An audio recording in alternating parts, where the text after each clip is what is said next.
Kita masih ada dalam tema teguh tak tergoyahkan. Dan pada pagi hari ini kita akan mempelajari bersama-sama, yaitu berbicara tentang menjadi orang yang teguh tak tergoyahkan. Kalau tadi pagi yang mengikuti ibadah pertama sudah belajar ya bagaimana keadaan orang yang teguh tak tergoyahkan. Bagaimana apa sih yang Tuhan maksud tentang membangun di atas batu. Nah, itu sudah dibahas sedemikian rupa tadi pagi. Jadi berbahagialah kalau di ibadah kedua ini ada yang hadir lagi. Berarti Bapak Ibu Saudara diberkati double. Berkat yang pagi dan yang ibadah kedua tentunya beda. Amin. Puji nama Tuhan. Ya tentunya kalau kita berbicara teguh tak tergoyahkan, Bapak Ibu pasti akan setuju dengan saya. Apa sih itu teguh tak tergoyahkan? Itu adalah sebuah keadaan yang tidak bergeser apapun kondisi yang dialami objek tersebut atau orang tersebut. Amin. Itu berbicara teguh tak tergoyahkan. Teguh tidak bergeser. Nah tetapi bagaimana kita sebagai orang percaya itu dapat dikatakan teguh tak tergoyahkan. Mari ambil Alkitab kita masing-masing. Kita buka di dalam Matius pasal 7 ayatnya yang ke-24.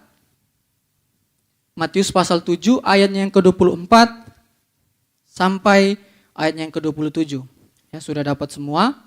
Matius pasal 7 ayatnya yang ke-24 sampai ayatnya yang ke-27. Kalau sudah dapat, Bapak Ibu Saudara memerhatikan dengan penuh kerinduan dan pengagungan firman Tuhan yang akan dibacakan pada pagi hari ini.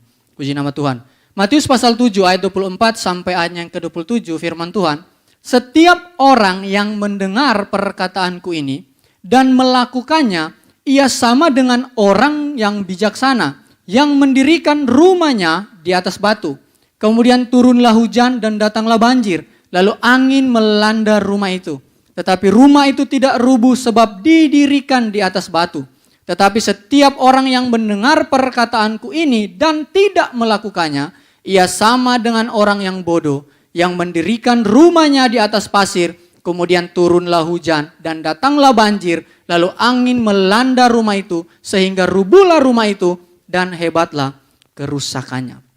Firman Tuhan pada pagi hari ini kita akan berbicara sebuah hal mengenai teguh tak tergoyahkan. Dan kalau kita perhatikan pada ayat 24, di sini firman Tuhan berkata, setiap orang yang mendengar perkataanku ini dan melakukannya.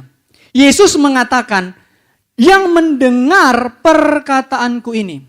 Nah kalau saya bertanya bagi Bapak Ibu Saudara, yang dimaksud Yesus perkataan yang mana?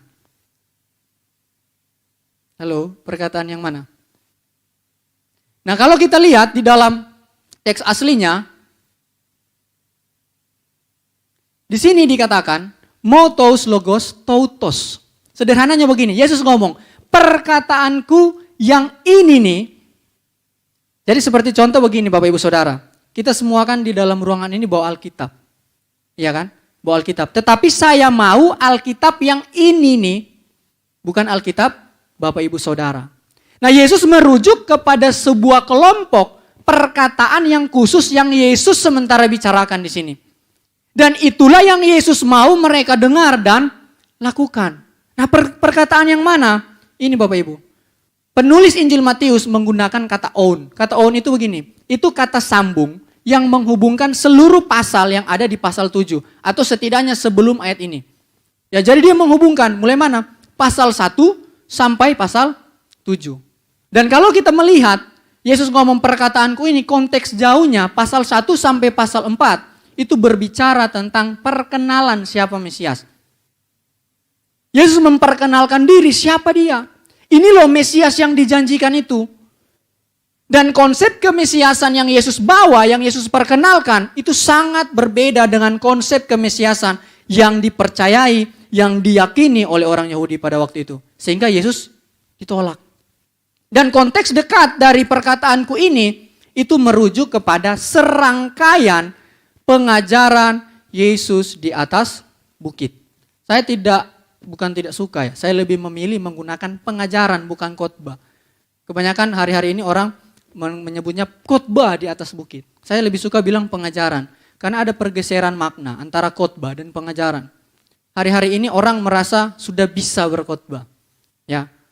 Kalau kita melihat zaman itu siapa yang bisa berkhotbah itu ada nama umur kanonik Bapak Ibu Saudara. Sebelum seseorang umur 30 tahun, dia itu tidak boleh berkhotbah atau membicarakan firman Tuhan. Dan orang-orang yang berkhotbah itu dikhususkan. Makanya Yesus kenapa dibilang mengajar di atas bukit? Karena Yesus rabi. Jadi sangat keliru juga kalau ada yang bilang Yesus enggak sekolah. Karena Yesus dipanggil rabi. Dan itu sangat bisa dibuktikan. Itu setidaknya belajar pendidikan dasar orang Yahudi umur 5-13. Kemudian umur 20 sampai umur 30 itu pendidikan untuk menjadi rabi. Makanya Yesus dipanggil rabi. Dan di sini serangkaian khotbah di atas bukit, pengajaran di atas bukit. Hari-hari ini, apa sih itu khotbah kalau ditanya khotbah? Khotbah itu sederhananya begini Bapak Ibu Saudara. Pengkhotbah atau saya, siapapun dia yang Tuhan panggil untuk menyampaikan firman Tuhan, menyampaikan isi hati Tuhan dalam firman Tuhan, dalam ayat-ayat Alkitab. Bukan menyampaikan isi hati saya pakai Alkitab. Ini Bapak Ibu Saudara perlu cerna baik-baik. Ya, menyampaikan isi hati Allah di dalam firman Tuhan. Bukan menyampaikan isi hati sang pengkhotbah pakai Alkitab. Nanti kita akan lebih jauh lagi. Dan Yesus memulai dengan pengajaran di atas bukit. Saya meringkasnya setidaknya ada 13 hal. Pertama, ucapan berbahagia. Kemudian, yang kedua, garam dan terang dunia. Mengapa sih Yesus bilang garam dan terang dunia? Karena kalau madu dan racun, Roma Irama. Ya kan? Karena garam dan terang dunia ini, kenapa Yesus pakai? Karena berbicara garam dan terang dunia dalam konsep pemahaman orang Yahudi, itu khas Bapak Ibu Saudara. Ada istilahnya perjanjian garam. Ketika Yesus di hari raya Hanukkah, yaitu sekitar bulan Desember, Yohanes pasal 8, dia berjalan, dia lihat banyak lilin. Yesus bilang apa? Ego emi, tofos tokosmo. Akulah terang dunia. Jadi orang Yahudi yang mendengar langsung tahu makna terang itu. Makanya Yesus menggunakan istilah di sini terang. Ini berbicara pengajaran. Kemudian Yesus menggenapi hukum Taurat. Cara memberi, cara berdoa, cara berpuasa, harta yang sesungguhnya, kekhawatiran, larangan menghakimi, sesuatu yang kudus, apa itu pengabulan doa, jalan yang benar, dan yang terakhir, Yesus menutup serangkaian pengajaran di atas bukit, yaitu dengan waspada pada ajaran sesat. Dan pola seperti ini diikuti oleh Paulus, Bapak Ibu Saudara. Makanya saya selalu tantang begini ya.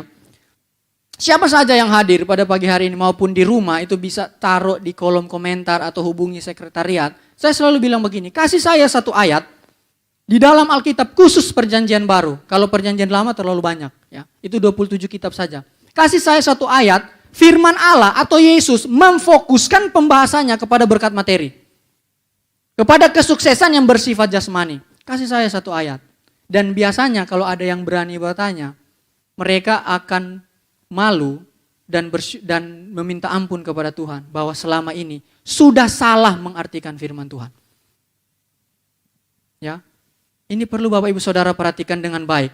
Dan Paulus mengikuti pola ini. Paulus tidak mengirim surat dengan hal-hal yang sudah kamu kalau punya kelebihan kasih kepada yang lain. Enggak Bapak Ibu Saudara. Paulus selalu memulai dengan sesuatu yang bersifat doktrinal. Bersifat ajaran-ajaran. Untuk apa? Jemaat itu dikuatkan dulu dengan mana hal yang benar. Baru disuruh melakukan. Baru dia bisa menyelesaikan persoalan yang ada di dalam jemaat pada waktu itu. Baik Korintus, Efesus, Galatia dan sebagainya. Paulus selalu memulai dengan pengajaran-pengajaran yang dia ikuti pola yang ditunjukkan Yesus. Makanya kalau Bapak Ibu Saudara bilang, waduh sudah sepanjang minggu ini Pak Pendeta, Pak Gembala, sudah pusing saya hadapi bisnis, hadapi karyawan yang tidak dengar-dengaran, hadapi anak yang pembangkang, hadapi istri yang cerewet, suami yang kasar, ke gereja lagi masih disuruh mikir. Kalau Bapak Ibu punya konsep pemikiran seperti ini, salah Bapak Ibu datang hari ini.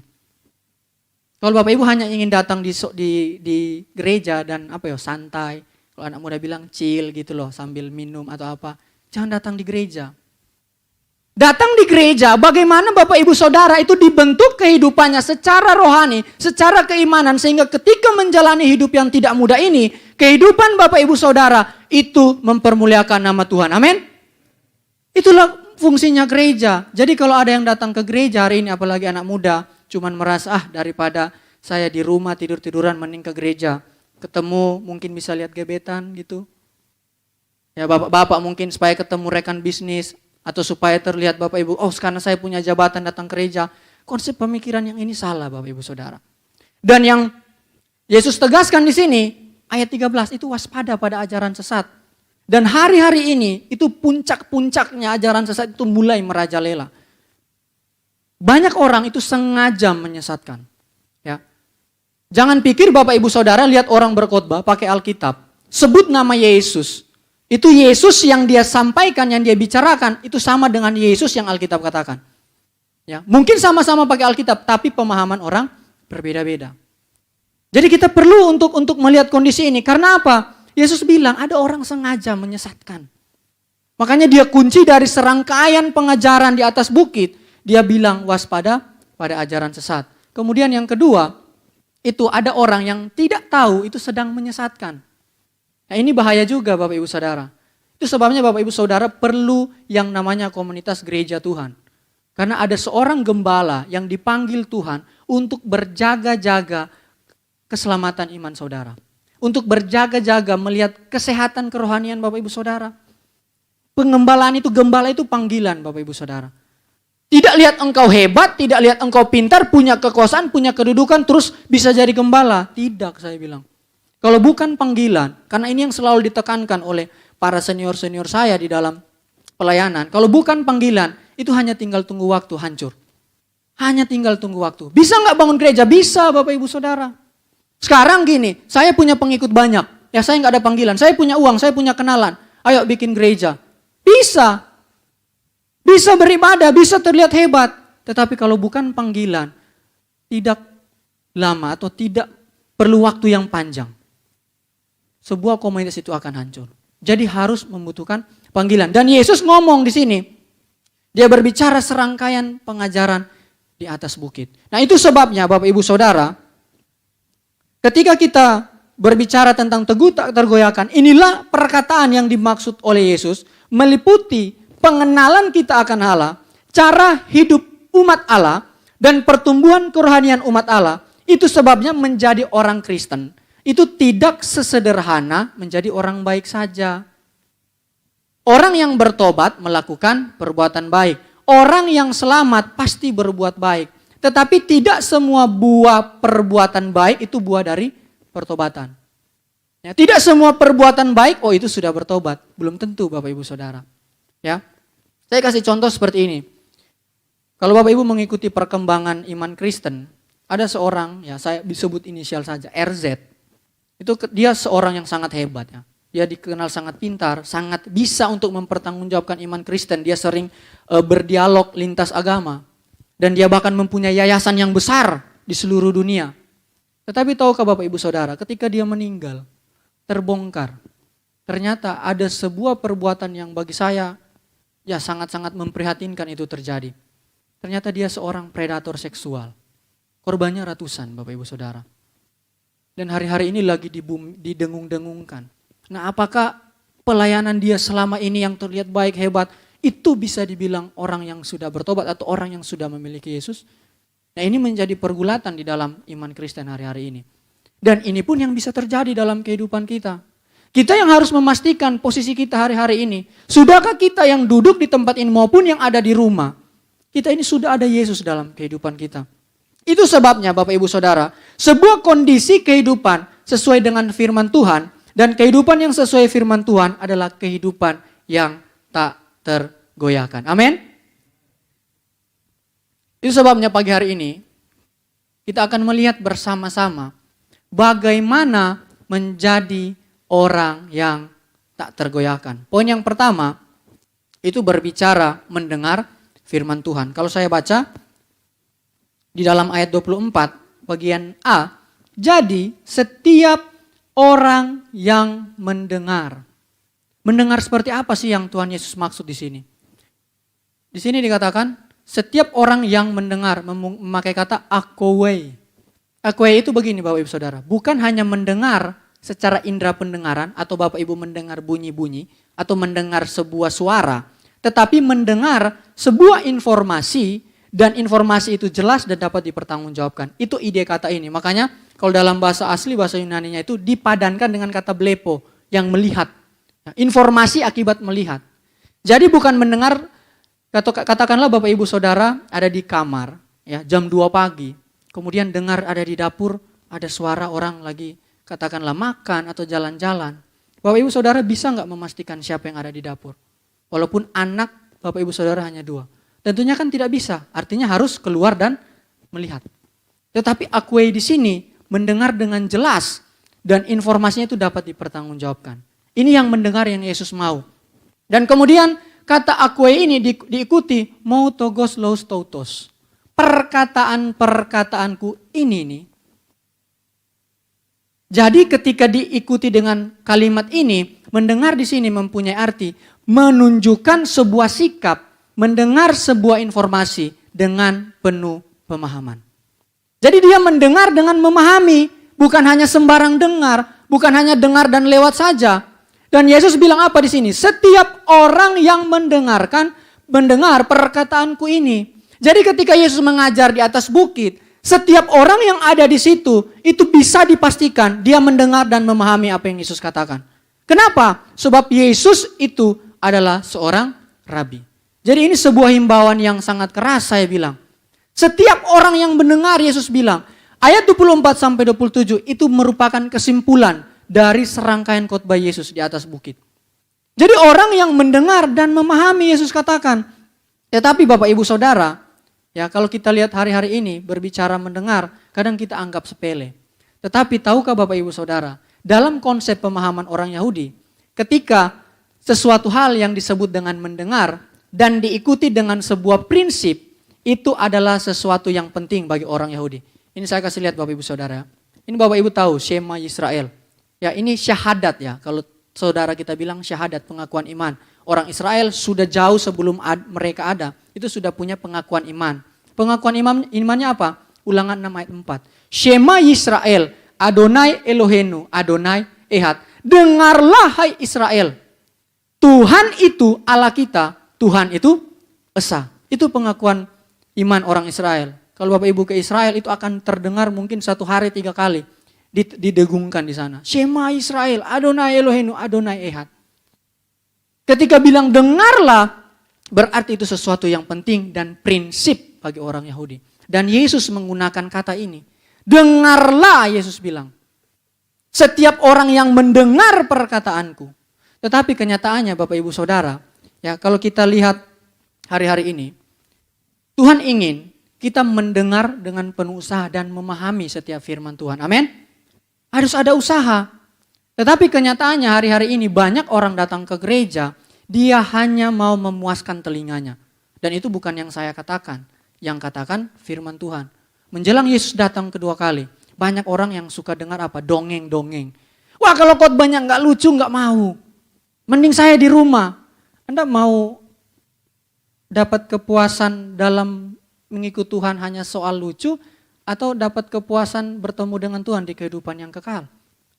Wah kalau pendeta yang khotbah itu bukan S1, S2, S3, wah kurang serak bagi saya. Padahal tahukah Bapak Ibu Saudara, banyak juga yang gelarnya itu lompat pagar saya bilang. Ya. Kenapa saya ngomong begini? Supaya kita jangan silau dengan setiap pengkhotbah. Kita perlu mendengar seperti jemaat yang di Berea. Mereka mendengar kemudian apa? Merenungkan firman Tuhan katakan di dalam Kisah Para Rasul. Padahal yang berkhotbah waktu itu Paulus, orang yang hebat, orang yang pintar. Tetapi jemaat tidak asal-asal amin saja. Mereka pulang mendengar perkataan itu, merenungkan. Sehingga firman Tuhan katakan apa? Apakah benar yang dikatakan seperti demikian? Jadi kalau kita masih datang ke gereja, hanya suka pilih-pilih.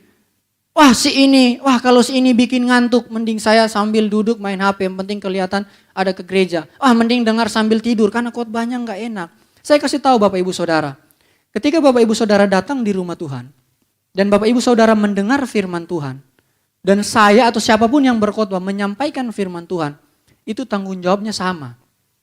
Pertama, pengkhotbah itu bertanggung jawab kepada Tuhan, untuk menyampaikan firman Tuhan. Sama yang mendengar juga. Bapak Ibu Saudara bertanggung jawab kepada Tuhan. Firman Tuhan apa yang Bapak Ibu Saudara dengar hari ini? Makanya Bapak Ibu Saudara, sekitar bulan Desember kemarin, kalau Bapak Ibu Saudara kenal John MacArthur, ketika dia membuat seminar tentang khotbah.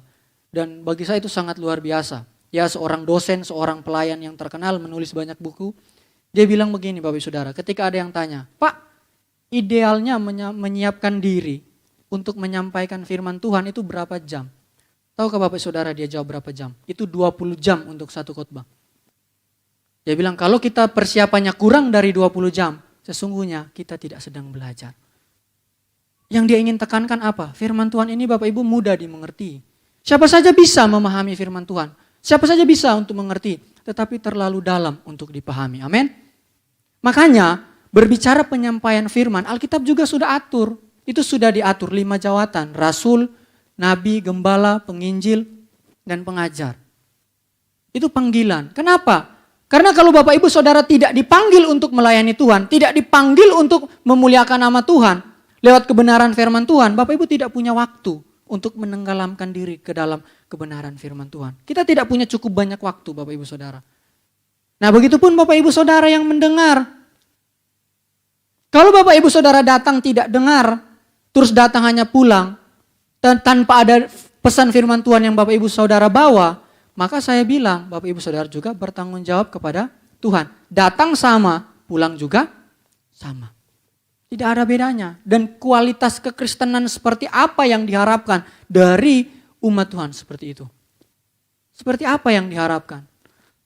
Makanya Bapak Ibu Saudara, itu sebabnya perlunya kehausan kita di dalam mendengar firman Tuhan. Bapak Ibu Saudara ketika dari rumah datang ke gereja, itu benar-benar harus haus.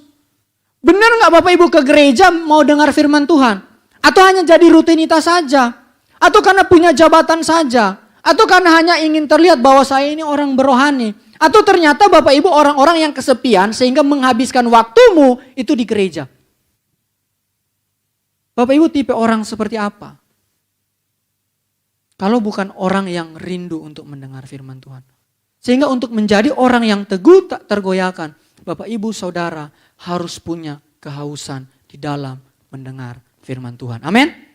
Itu poin yang pertama. Poin yang kedua, bagaimana menjadi orang yang tak tergoyahkan? Yang kedua itu melakukan firman. Di dalam ayat 24, masih ayat 24. Di sini dikatakan, dan melakukannya. Nah melakukan seperti apa sih Bapak Ibu? Di sini dan melakukannya itu menggunakan kata poiei. Ya, melakukan. Ada satu mitos ya, ini mitos yang menggunakan istilah poiei itu. Di dalam Yunani kuno, itu ada namanya mitos poiei. Yang menceritakan bagaimana Zeus itu menciptakan dunia dan dewa-dewa secara kreatif dan indah. Itu mitos poiei namanya. Yaitu Zeus menciptakan, di sana diceritakan Zeus itu menciptakan segala sesuatu dengan indah. Artinya tidak sembarang melakukan. Itu dilakukan dengan indah. Dan kata poiei ini, itu padanan dengan kata bara yang ada di dalam Kejadian 1 ayat 1. Bunyinya Beresit bara Elohim et hasyamaim we et haaretz. Bara. Artinya Allah menciptakan dunia, itu bukan diciptakan dengan sembarang Bapak Ibu Saudara. Allah menciptakan dengan kreatif, dengan tujuan yang indah. Itu kata poiei. Dan inilah yang Tuhan mau. Tuhan mau Bapak Ibu Saudara ketika datang sudah mendengar, melakukan firman Tuhan, bukan asal-asalan melakukan. Melakukan dengan indah. Dan apakah Yesus tidak menunjukkan atau memberi contoh tentang hal ini? Yesus memberi contoh Bapak Ibu Saudara. Pergumulan Yesus di Taman Getsemani. Dalam kemanusiaannya, Yesus bisa saja lari. Karena tercermin dari doa yang Yesus sampaikan. Tetapi Yesus mengakhiri pergumulan itu dengan indah. Dia katakan apa? Tetapi bukan kehendakku yang jadi, tetapi biarlah kehendakmu yang jadi. Amin. Nah mungkin Bapak Ibu Saudara ketika menjalani hari-hari hidup kita. Di sini ditunjukkan dalam kemanusiaan itu seakan-akan berpotensi untuk tidak melakukan firman Tuhan. Nah apalagi kita. Jadi ketika Bapak Ibu Saudara terima Yesus sebagai Tuhan dan Juru Selamat, bukan berarti Bapak Ibu Saudara kebal dengan dosa. Yang dulunya pacaran banyak. Tetapi setelah terima Yesus, wah sudah kudus. Enggak Bapak Ibu Saudara. Kedagingan ini akan selalu menggerogoti kehidupan kita. Tetapi bagaimana kita melawan hal itu. Dan melakukan sesuatu dengan akhirnya dengan indah. Kita melakukan dengan selesai dengan indah. Begitupun sama ketika Bapak Ibu Saudara dalam rumah tangga mungkin. Wah, mau cerai ini, tidak sesuai ekspektasi ini pasangan saya. Tidak sesuai, wah banyak kekurangan. Ini kalau begini saya menyesal nikah dengan kamu. Mungkin ada dari kita seperti itu. Tetapi ketika Bapak Ibu Saudara punya Yesus di dalam hidupmu, Anda harus menyelesaikan hal itu dengan indah. Amin. Dan tindakan-tindakan kita harus mempermuliakan nama Tuhan. Namun menjadi pertanyaan Bapak Ibu Saudara. Namun yakinkah kita sudah melakukan firman Tuhan? Nah ini perlu kita perhatikan. Yakin gak kita sudah melakukan firman Tuhan? Oh gampang.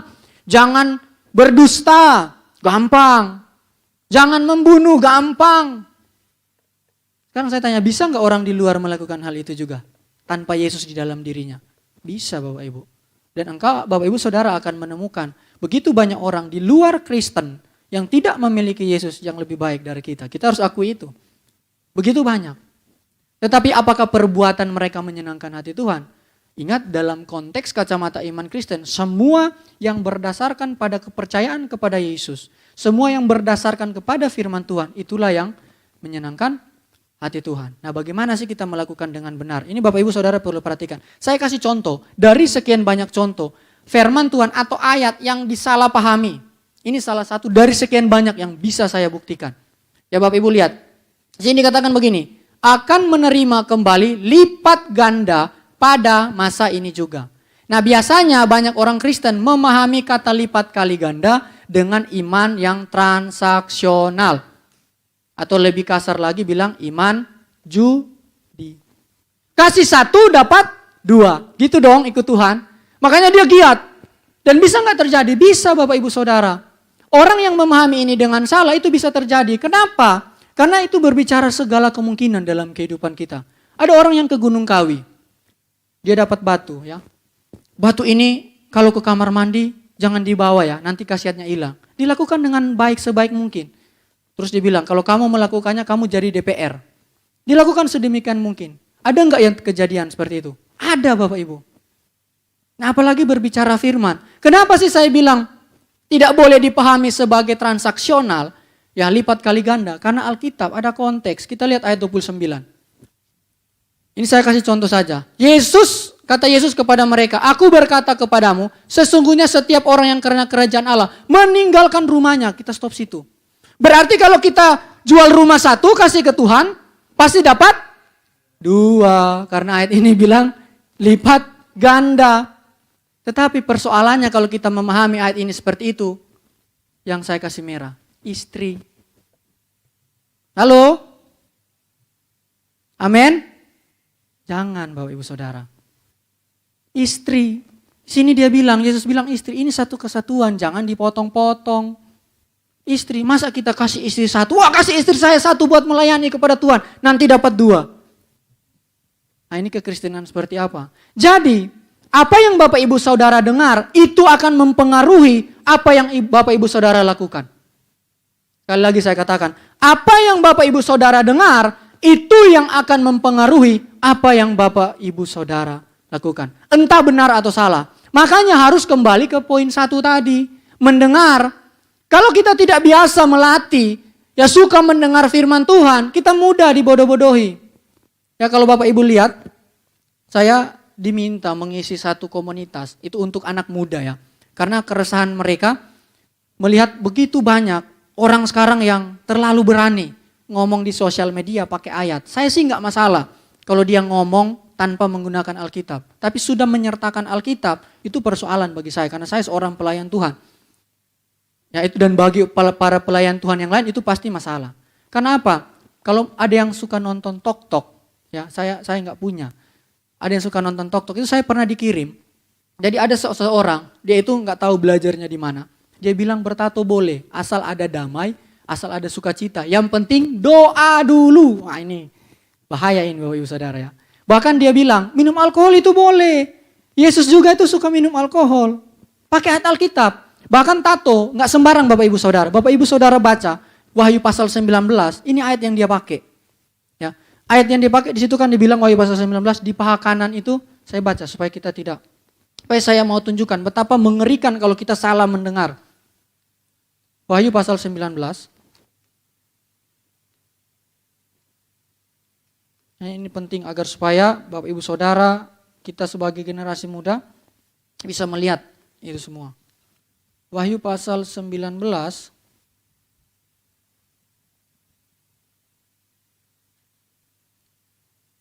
Ya, bilang di paha kanan. Ya, ada yang bisa bantu saya? Situ bilang di paha kanannya tertulis.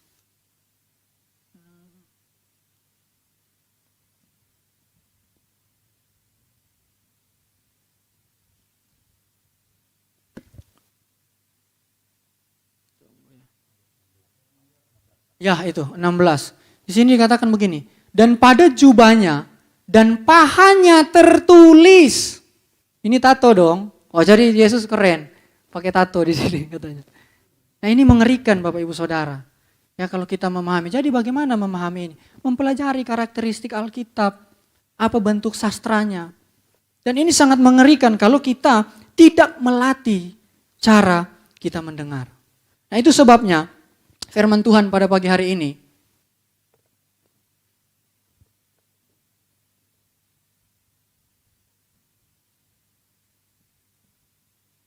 menuntun kita untuk kita menjadi orang-orang yang teguh tak tergoyahkan. Agar supaya apa? Kita selalu rindu untuk mendengar dan rindu untuk melakukan firman Tuhan. Hanya lewat dua hal ini Bapak Ibu Saudara akan sampai kepada posisi yang teguh tak tergoyahkan. Kalau tidak, apa yang terjadi? Kalau tidak, ini yang terjadi Bapak Ibu Saudara. Tetapi setiap orang yang mendengar perkataanku ini, dia sudah dengar. Dia sudah paham, tetapi apa? Tidak melakukannya. Jadi hanya ada dua pilihan Bapak Ibu Saudara. Kita mau mendengar dan melakukan, mendengar atau tidak melakukan, itu saja pilihannya. Tidak ada pilihan abu-abu atau abstain atau golput. Pilihannya hanya dua. Kita mau mendengar dan melakukan, mendengar dan tidak melakukan. Dan kalau kita tidak melakukan, Yesus bilang apa? Ia sama dengan orang yang bodoh. Kita dibilang orang bodoh. Kemudian dikatakan yang mendirikan rumahnya di atas pasir. Nah, ini menarik, di ibadah 1 saya sudah bahas. Kemudian turunlah hujan dan datanglah banjir. Lalu angin melanda rumah itu. Sehingga rubuhlah rumah itu dan hebatlah kerusakannya. Kalau kita tidak suka mendengar firman Tuhan dan tidak suka melakukan firman Tuhan, maka kondisi ini akan terjadi dalam kehidupan kita, hanya tinggal menunggu waktu saja. Puji nama Tuhan. Saya undang singers dan yang menjadi kesimpulan pada firman Tuhan pagi hari ini, yaitu mendengar dan melakukan firman Tuhan dengan benar membuat kita menjadi orang-orang yang teguh tak tergoyahkan. Puji nama Tuhan. Mari Bapak Ibu Saudara, semua bangkit berdiri. Kita akan merenungkan firman Tuhan. Betapa untuk menjadi teguh tak tergoyahkan itu bukan sesuatu yang instan. Bukan sesuatu yang terjadi 1-2 hari. Tetapi melainkan ketika Bapak Ibu Saudara memilih untuk menerima Yesus sebagai Tuhan dan Juru Selamat dalam kehidupan kita. Itulah proses, itulah awal kita akan memulai perjalanan iman kita. Lewat apa? Kita mendengar firman Tuhan. Mungkin selama ini ada sesuatu yang kita anggap benar. Tetapi ketika firman Tuhan mengatakan salah, seorang yang memiliki Yesus, dia harus lebih tunduk kepada firman Tuhan, bukan kepada dirinya. Walaupun berat, walaupun tidak mudah, tetapi kalau kita sungguh-sungguh mengiring akan Tuhan, setiap apa yang dikatakan, kita dapat lakukan. Dan apa yang kita lakukan, itu sudah pasti menyenangkan hati Tuhan.